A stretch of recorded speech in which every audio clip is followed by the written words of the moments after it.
There are moments in life when natural ability reaches its limit. Human reasoning stops, strength fades, and every visible option disappears. It is in these moments that many people assume the story is over. But there is another realm, one where the invisible becomes stronger than the visible. Faith is not imagination. It is not denial of reality. Faith is the ability to speak from a higher reality into a lower one. It is the voice that calls things that are not as though they already are. When faith speaks, it does not describe the situation. It commands it to change. What follows is a revelation of how faith operates like a spiritual law, and how it has the authority to confront anything that appears impossible. Faith speaks what God has already promised, not what circumstances declare. This is where most people miss the operation of faith, because the natural mind is trained to respond to what is seen, what is felt, and what is immediately experienced. But faith does not originate in the natural realm. Faith originates in the Word, and the Word is not bound by what the eyes can verify. When a person begins to walk by faith, there is a deliberate shift that takes place in their inner language. They stop rehearsing the report of the situation and start rehearsing the promise that has been placed within their spirit. Circumstances are loud. They insist on attention. They present evidence, symptoms, delays, and contradictions. But faith is not moved by presentation. Faith is moved by revelation. What God has spoken carries authority that is not weakened by opposition. The challenge is that many allow circumstances to become the final voice instead of allowing the promise to remain the governing voice. When circumstances speak louder, faith becomes quiet. When faith becomes quiet, fear begins to interpret everything. To speak what God has promised is not repetition of religious phrases, but alignment with a higher truth. It is refusing to give the situation the authority to define reality. Reality in the realm of faith is not what is currently happening, but what has already been declared. This is why confession is not decoration for belief. It is demonstration of it. The mouth becomes the instrument that enforces what the heart has accepted as true. There is a reason why agreement with circumstances produces stagnation. When a person constantly says what they see, they reinforce what they see. But when a person consistently says what has been promised, even while nothing appears changed, they are planting a different order into their environment. Words are not empty. They carry direction. They either reinforce limitation or release advancement. This is why faith refuses to describe pain as permanent. It refuses to label lack as final. It refuses to accept delay as denial. The promise is not adjusted to fit the condition. The condition is expected to shift under the weight of the promise. This requires persistence of speech, not occasional declaration. Occasional agreement with truth does not overcome sustained pressure from circumstance, but sustained agreement with truth eventually overrides every opposing report. There is a refining process where the voice of circumstance becomes less influential. It does not happen instantly. It happens as a person repeatedly chooses to speak what is promised even when it feels disconnected from what is present. In that repetition, something strengthens internally. Confidence grows not because the situation changes first, but because inner alignment stabilizes. And once alignment stabilizes, external change becomes inevitable. The impossible bends when spoken faith becomes consistent confession. This is not a poetic idea, but a spiritual principle that operates with precision. The impossible is not stubborn because it is stronger than faith. It appears stubborn because it is constantly being reinforced by agreement. Whatever is repeatedly spoken over a situation begins to shape the environment around it. When doubt is spoken, limitation is strengthened. When fear is spoken, resistance increases. But when faith becomes consistent in confession, something begins to shift beneath the surface before anything is visible on the outside. Consistency is the difference between temporary hope and active faith. Many people speak faith once or twice, usually in moments of desperation, and then return to describing what they see. That kind of inconsistency cannot carry enough weight to challenge deeply rooted conditions. The spoken word of faith is not meant to be occasional encouragement. It is meant to become a governing voice. When confession becomes steady, it starts to override the internal noise of fear and external pressure of circumstances. There is something powerful that happens when a person refuses to change their confession based on what is happening around them. At first, nothing appears different. In fact, opposition often intensifies as though reality is testing whether the new confession will remain firm. But this is not a sign of failure. It is the nature of spiritual resistance. The unseen realm does not immediately yield to new authority until it recognizes that the authority is unshakable. Consistent confession is what establishes that unshakability. The spoken word is not merely sound, it is direction. It directs the mind, it directs expectation, and it directs spiritual activity. When confession aligns with promise, even in the absence of visible proof, it creates a sustained pressure against impossibility. That pressure is not emotional enthusiasm, it is spiritual persistence. Over time, what was once immovable begins to respond to that pressure. Inconsistent speech produces divided results. A person who speaks faith in the morning but speaks fear in the afternoon is not building momentum. They are canceling it. The condition remains unchanged because authority is fragmented. But when confession becomes unified and repeated with conviction, something solid forms within the spirit.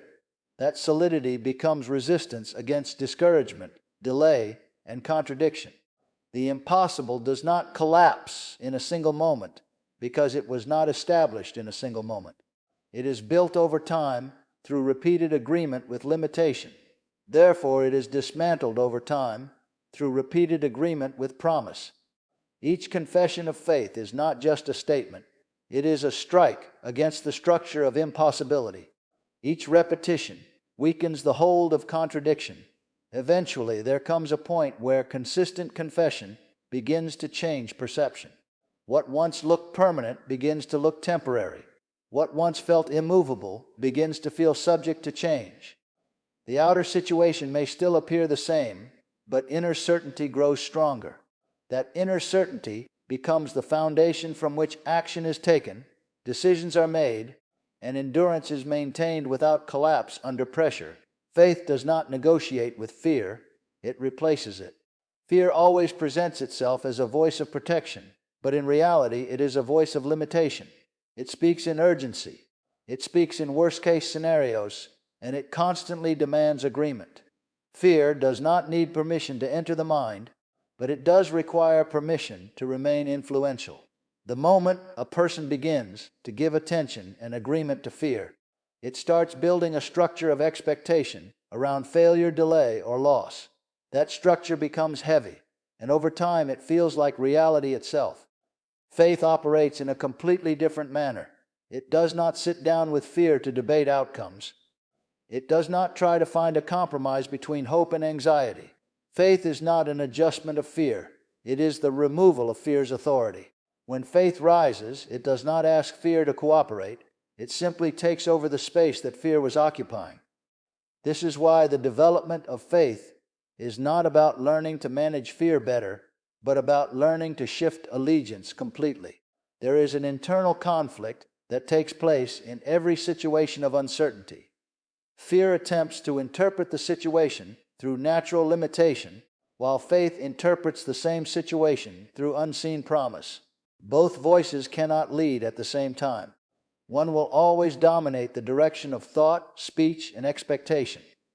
The determining factor is not the intensity of the situation, but the consistency of what is being allowed to speak within the inner man.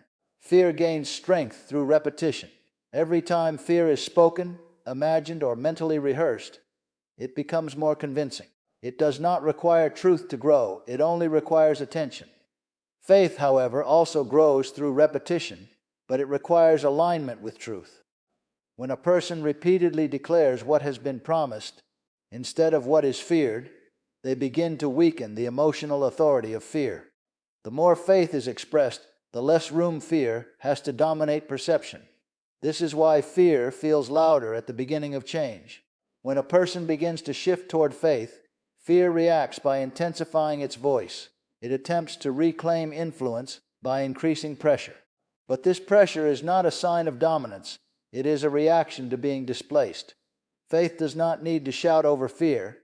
It simply needs to remain consistent until fear loses credibility. The replacement of fear is not instantaneous.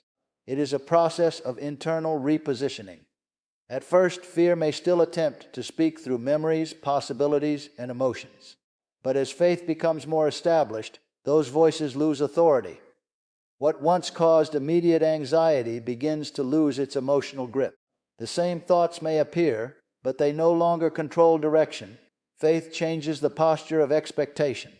Instead of preparing for loss, the inner man begins to prepare for fulfillment. Instead of bracing for failure, there is quiet assurance that something greater is at work. This shift is not based on visible improvement, but on internal certainty. That certainty is what gradually pushes fear out of its place. When fear is no longer negotiated with, it loses its platform. And when it loses its platform, it loses its influence over decisions, speech, and emotional response. Faith then occupies that space fully, not as a temporary feeling, but as an established position of authority within the heart, shaping how every circumstance is interpreted and responded to. Words are spiritual tools that activate unseen power. This is not symbolic language, but a reality that operates beyond natural perception.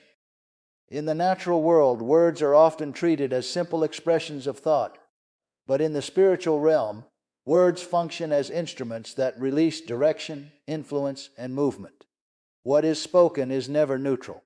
Every word carries either agreement with limitation or agreement with possibility, and that agreement determines what is activated in the unseen realm. When a person speaks consistently from a place of fear, doubt, or defeat, those words begin to shape an internal atmosphere that aligns with those conditions. Over time, that internal atmosphere influences decisions, expectations, and responses. The unseen realm responds not to silence but to consistent expression. Words become seeds, and what is spoken repeatedly begins to form patterns that eventually manifest in experience. There is a reason why spoken confession is central to faith. It is because the mouth becomes the release point of what is believed within the heart. What remains unspoken stays internal, but what is spoken begins to take form in the environment around a person's life. This is why words are considered tools rather than expressions. A tool is something used with intention to produce an outcome, and words function in exactly that manner in the spiritual sense. The unseen power that responds to words does not operate on emotion but on alignment. When spoken words align with divine promise, they activate a response that is not visible immediately but is already in motion. Just as natural laws respond consistently to input, spiritual laws respond to consistent confession. The activation is not based on volume or emotional intensity, but on steady agreement. Many underestimate the weight of repeated speech. Repetition is what turns thought into belief, and belief into established expectation. When words are repeated often enough, they stop being occasional statements and become governing principles within the mind. At that point, they begin to influence perception. What a person sees is no longer interpreted objectively, but through the lens of what has been repeatedly spoken. This is why careless speech produces unstable results. When words are spoken without awareness of their direction, they can reinforce conditions that were never intended to remain. On the other hand, intentional speech creates alignment with a different outcome. Speaking is not merely describing reality, it is participating in the shaping of it. There is also a process of internal transformation that occurs through spoken declaration. At first, words may feel disconnected from current experience, but consistency bridges that gap. The more a person speaks in agreement with promise, the more their internal expectation begins to adjust. That adjustment is subtle at first, but over time it becomes a dominant internal force that begins to override contradiction. The unseen realm does not respond to occasional belief. It responds to established patterns of belief expressed through words. When speech becomes stable and unwavering, It creates a signal that is recognized beyond the natural senses. That signal carries direction, and over time, what was spoken begins to take shape in ways that were not possible through natural effort alone. Believing in the heart must be matched with speaking from the mouth. This alignment is where many struggles are either strengthened or broken, because inner conviction alone does not fully express authority until it is released through spoken agreement. The heart is the place where faith begins to form, but the mouth is where that faith is activated into expression. When there is a separation between what is believed internally and what is spoken externally, there is a division in spiritual function that weakens effectiveness. The heart can hold conviction quietly, but the unseen realm responds to what is voiced with consistency. Belief that remains silent may exist as awareness, but belief that is spoken becomes operational. The spoken word gives form to what is held inwardly. Without that expression, faith remains incomplete in its action. It is not enough for a person to simply agree internally with a promise if their speech continues to reinforce the opposite direction. There is a natural tendency for people to speak based on what they see while claiming to believe something different inwardly. This creates internal conflict. The heart is holding one expectation while the mouth is reinforcing another. Over time, the spoken voice begins to dominate perception because repeated speech shapes mental agreement. Even strong inner conviction can be weakened when it is consistently contradicted by spoken expression. When belief and speech are unified, something powerful begins to take place. The inner conviction gains strength because it is no longer being opposed by external expression. Instead, it is being reinforced. Every spoken declaration that aligns with internal belief acts as reinforcement, making that belief more stable and more resistant to contradiction. This unity creates a focused direction that begins to influence perception, expectation, and endurance. The process of aligning heart and mouth is not always immediate. It requires intentional discipline, especially in moments where circumstances appear to challenge what is believed internally. In those moments, the pressure to speak according to what is seen becomes strong. However, maintaining alignment requires choosing expression based on conviction rather than condition. That choice, repeated over time, establishes a pattern that reshapes internal stability. When speech consistently reflects inner belief, confidence begins to grow. That confidence is not based on visible evidence, but on internal agreement that is being reinforced outwardly. As this continues, hesitation begins to decrease. Doubt loses influence because it is no longer being supported by spoken reinforcement. The unity between belief and speech creates an internal environment where contradiction loses strength. There is also a refinement that occurs through this alignment. At first, spoken declarations may feel intentional and deliberate, but over time they begin to flow more naturally from conviction. What was once effort becomes expression. The alignment becomes less forced and more established, and that establishment produces stability in expectation, regardless of external delay or resistance. When heart and mouth are in agreement, there is no fragmentation direction. The inner man is no longer divided between opposing expressions. Instead, there is a singular voice that consistently reinforces what is believed.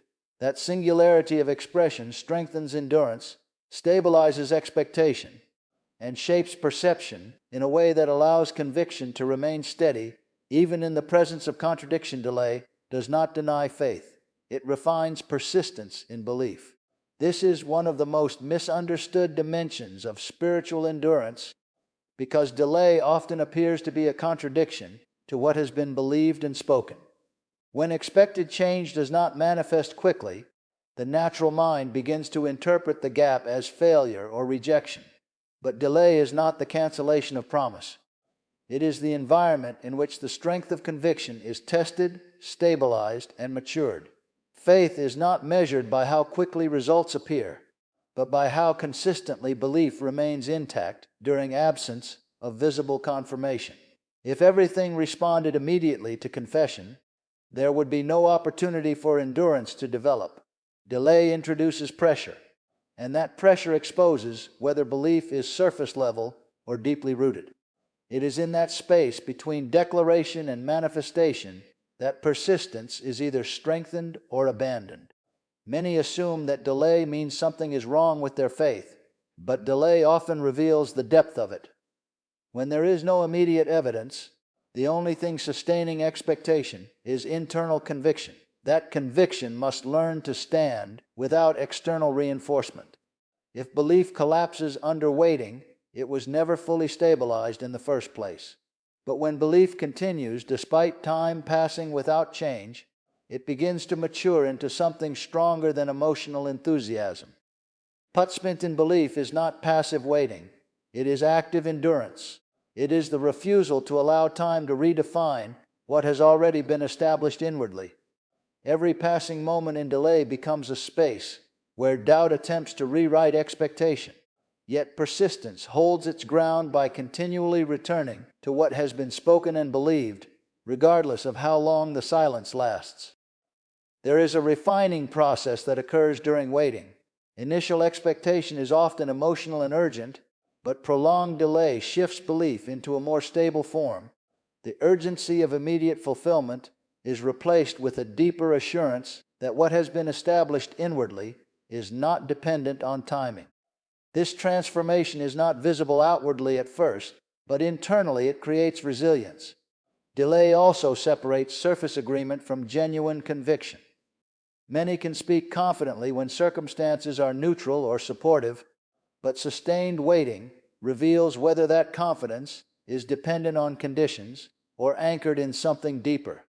When belief remains unchanged despite extended waiting, it gains weight. That weight becomes resistance against discouragement. The challenge of delay is not the absence of change, but the temptation to redefine expectation based on what is not yet seen.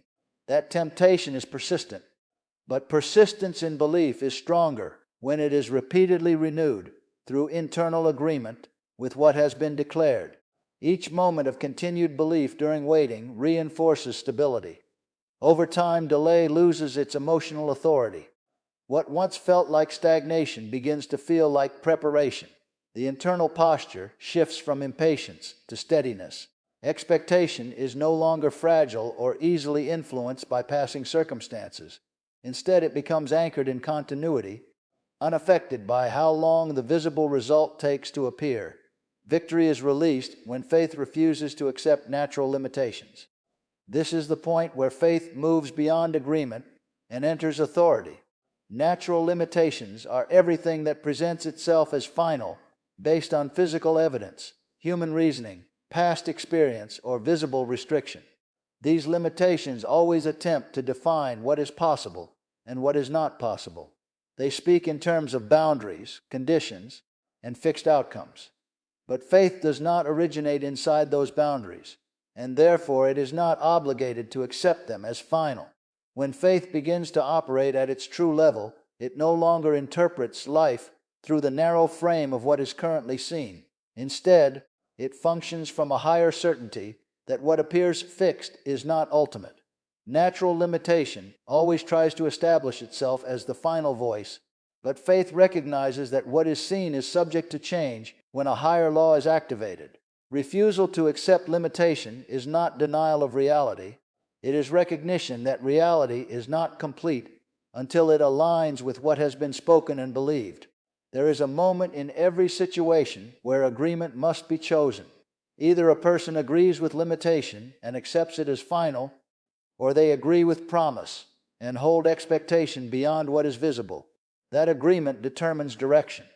When limitation is accepted, it becomes reinforced internally, and expectation shrinks to match it. But when limitation is refused, even without visible change, something begins to shift internally that prepares the ground for victory. Refusal in faith is not emotional resistance. It is steady internal positioning. It is the decision not to allow natural evidence to define the conclusion. This positioning may not immediately alter external conditions, but it begins to alter internal certainty. That internal certainty is what eventually influences everything else. Victory is not first seen in circumstances. It is first established in agreement. Natural limitation often grows stronger through repetition. Every time a situation appears unchanged, limitation tries to reinforce its claim, but faith counters that reinforcement by maintaining a different internal stance. Over time, consistent refusal weakens the authority of limitation.